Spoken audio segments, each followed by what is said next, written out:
My wife announced, "I'm pregnant. I told my ex first he deserved to know before you." I smiled. How thoughtful. That night I canceled one trip, signed one document, and paid a visit I'd been postponing. Her ex wasn't alone when I congratulated him. I'm 38, married for 6 years, and until 3 months ago, I thought I had a pretty solid life. Not perfect, but solid. My wife and I met through mutual friends at a beach bonfire when I was 32. She was 29 then, charming, quick-witted, the kind of person who could make awkward silences disappear. We dated for a year before I proposed. The wedding was small, just close family and friends. We bought a house 2 years in, adopted a dog, talked about kids, but never rushed it. Life felt stable. Then she came home on a Tuesday evening in late September with that look on her face. You know the one.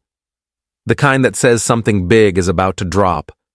I was in the kitchen making stir-fry, my usual weeknight routine. She set her bag down, walked over, and stood there staring at me until I turned off the stove. "I need to tell you something," she said. I braced myself. My first thought was her mother's health, maybe a job issue.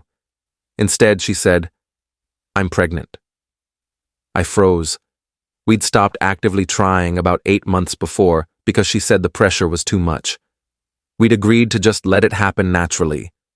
So hearing it now felt like good news, surprising news. I opened my mouth to respond, maybe hug her, but she held up a hand. "I told my ex first," she said. "He deserved to know before you." The kitchen got very quiet. The dog was asleep in the living room. Outside, someone was mowing their lawn. I heard every blade of grass getting cut. "What?" I managed. "He deserved to know," she repeated, calmer now, like she'd rehearsed this. "We have history. He was my first real love. I thought it was only fair." I stared at her. My brain was doing somersaults trying to make sense of it. Her ex. The guy she dated for 3 years in her early 20s, the one she occasionally mentioned in passing, always with a certain nostalgic tone I'd learned to ignore. They'd broken up over a decade ago, long before I was in the picture. "Why would he need to know?" I asked slowly. She looked at me like I was being dense. "Because he's been a part of my life.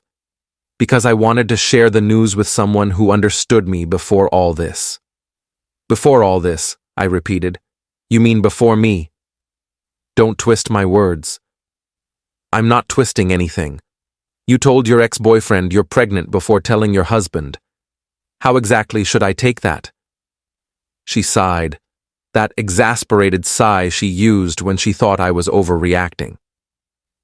"You're making this into something it's not. I just thought he'd appreciate knowing. We're still friends." "Friends," I said. "When's the last time you two even talked?" She hesitated. "We've been in touch." "How much?" "Does it matter?" "Yeah, it matters a lot right now." She crossed her arms. "A few times a month, texting mostly. He reached out a while back, we reconnected. It's not a big deal." A few times a month. For how long I didn't know. I felt my hands shaking, so I gripped the counter. "And you thought telling him about our baby before telling me was appropriate?" "It's my baby too," she shot back. "I can tell whoever I want." I smiled then. Not because anything was funny, but because my brain needed to do something other than scream. "How thoughtful," I said quietly. She blinked. "What?" "Nothing. I'm going for a walk." I grabbed my jacket and left. I walked for 2 hours, just circling the neighborhood, trying to process. By the time I came back, she was in bed pretending to sleep. I slept on the couch. The next morning, I made coffee and sat in the kitchen going through my phone. I'd been planning a work trip for the following week, a conference 3 states over that I'd been looking forward to. I canceled it. Then, I pulled up a document I'd been avoiding for months, a post-nuptial agreement my lawyer friend had drafted as a favor after a very drunk conversation where I'd joked about protecting assets. I'd never mentioned it to my wife, never thought I'd need it. I read through it again, made a few notes. Then I did something I'd been postponing for 2 months. I drove across town to visit her ex. I knew where he lived because my wife had mentioned it once in passing, some condo complex near the river. I'd filed the information away without thinking much of it. But that morning, I looked up his name. She'd told me years ago, and I'd remembered, found his address through a mutual contact, and showed up unannounced around 10 a.m. When I knocked, a woman answered. She was maybe 30, wearing yoga pants and an oversized sweater, holding a coffee mug. She looked confused. "Can I help you?" she asked. "I'm looking for—" I said his name. "He's in the shower. Who are you?" "I'm married to his ex-girlfriend," I said. "I heard he got some interesting news yesterday. Wanted to congratulate him in person." Her face changed. Confusion turned to suspicion. "What news?" Before I could answer, he appeared behind her in a bathrobe, hair dripping wet. He froze when he saw me. "Who's this?" the woman asked him, sharper now.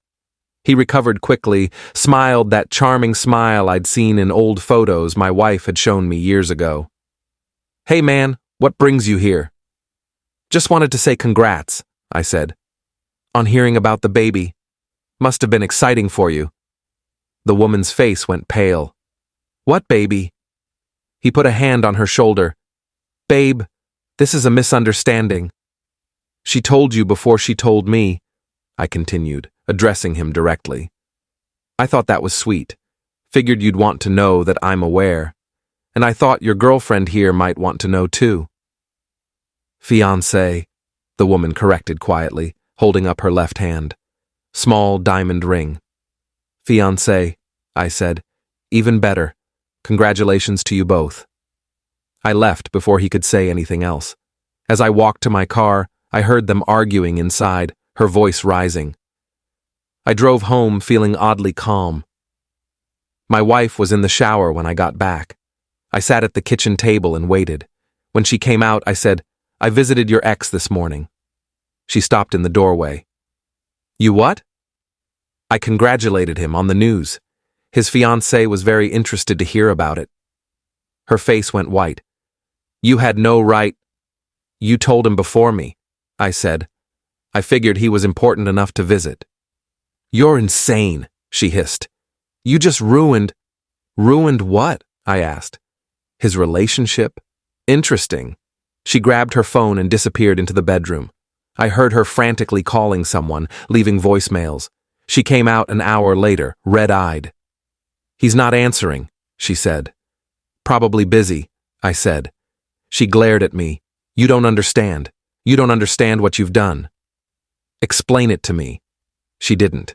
She grabbed her keys and left. She didn't come home that night.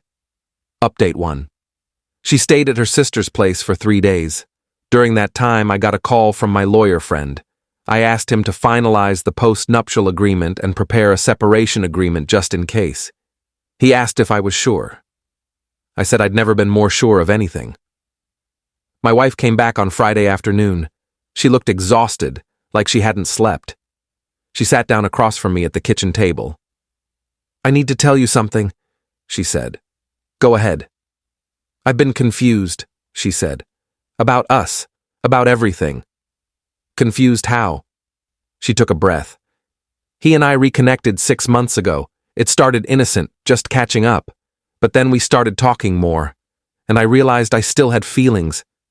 I sat very still. "Feelings?" "I thought they'd go away. I thought if I just ignored them, they'd fade. But then I found out I was pregnant and I panicked. I didn't know what to do. So I told him. Before me." "Yes. And what did he say?" She hesitated. "He said he wished things had been different. That if I wasn't married, maybe we could have tried again." "But you are married." "I know." "So what exactly are you telling me?" She looked down.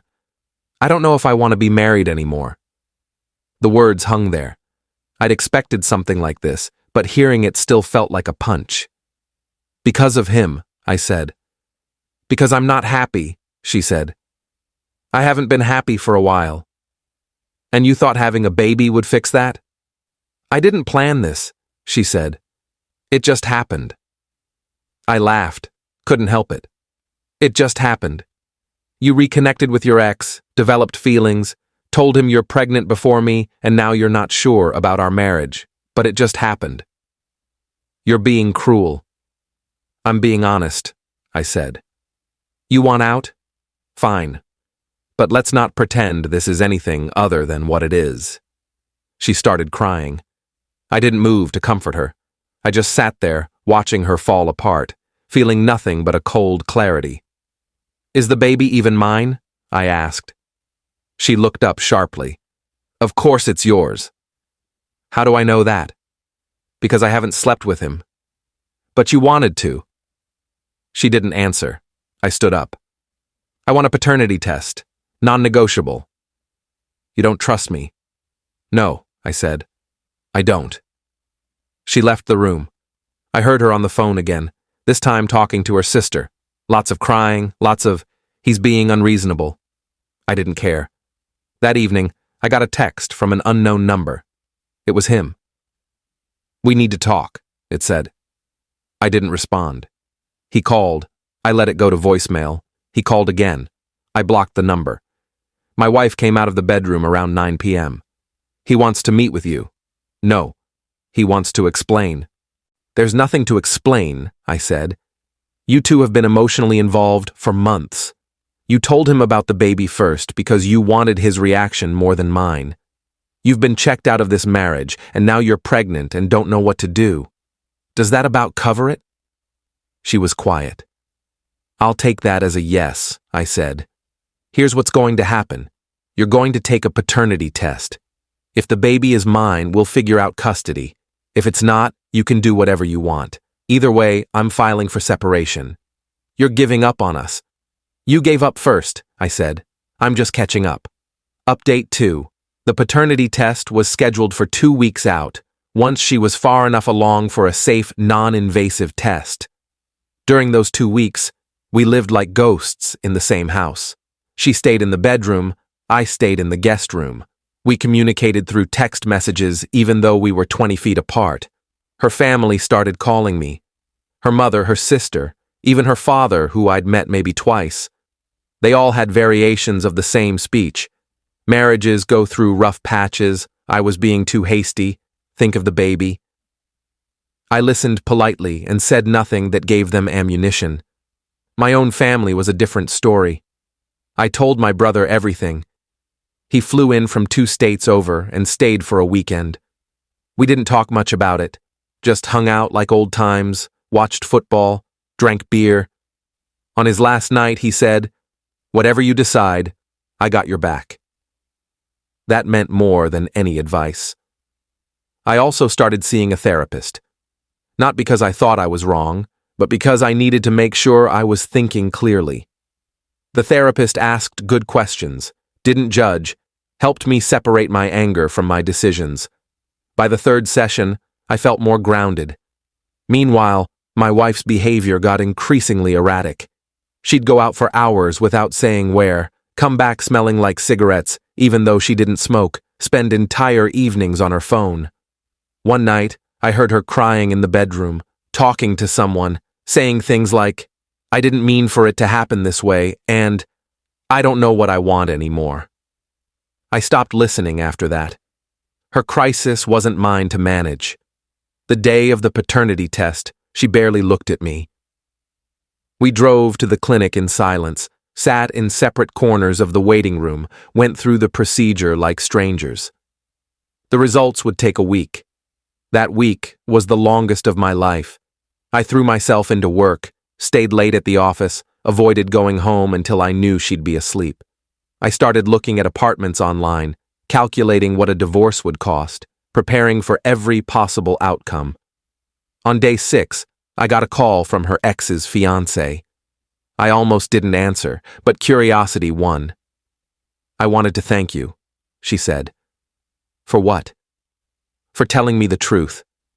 I ended things with him, found out he'd been in contact with your wife for months. He lied about it, said they were just old friends. When I confronted him after you left, he admitted they'd been talking about what-if scenarios. What if they'd never broken up? What if she wasn't married, all that? I'm sorry, I said. Don't be. I'm glad I found out before the wedding. He's been trying to get me back, but I'm done. Just wanted you to know you did me a favor. After we hung up, I felt a strange sense of validation. At least someone else saw the situation clearly. The results came back on day 7. I was at work when my phone buzzed with the notification. I stepped into a conference room, closed the door, and opened the email. 99.9% probability of paternity. The baby was mine. I sat there for a long time, staring at the screen. Part of me had hoped it wasn't, that I could walk away clean. But another part, the part that still remembered loving her, felt a weird sense of relief. I forwarded the results to her without comment. She called immediately. Can we talk? About what? About us. About what happens now. What do you want to happen? I don't know, she said. I'm so confused. I thought I wanted him, but now that I can't have him, I don't know what I want. That's not really an answer. I know. Here's what I know, I said. You emotionally cheated on me. You prioritized him over me during one of the biggest moments of our lives. You've been distant and dishonest. The only reason you're confused now is because he's not available anymore. If his fiancée had stayed, you'd probably be asking for a divorce right now. She was crying. That's not fair. It's completely fair, I said. You don't get to come back because your backup plan fell through. I love you, she said. No, you don't. You love the idea of not being alone. There's a difference. I hung up. Update 3. I moved into an apartment 2 weeks later. It was small, 1 bedroom, but it was mine. I took the dog, half the furniture, and my peace of mind.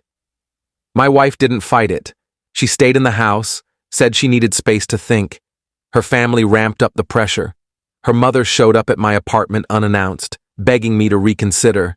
Her sister sent long text messages about how pregnancy hormones were making my wife irrational, how I was abandoning her when she needed me most. I didn't engage. I'd learned that lesson. My lawyer finalized the separation agreement. We'd split assets 50-50. I'd pay child support once the baby was born. We'd figure out custody arrangements then. It was clean, straightforward, and completely devoid of emotion. I thought that was the end of it.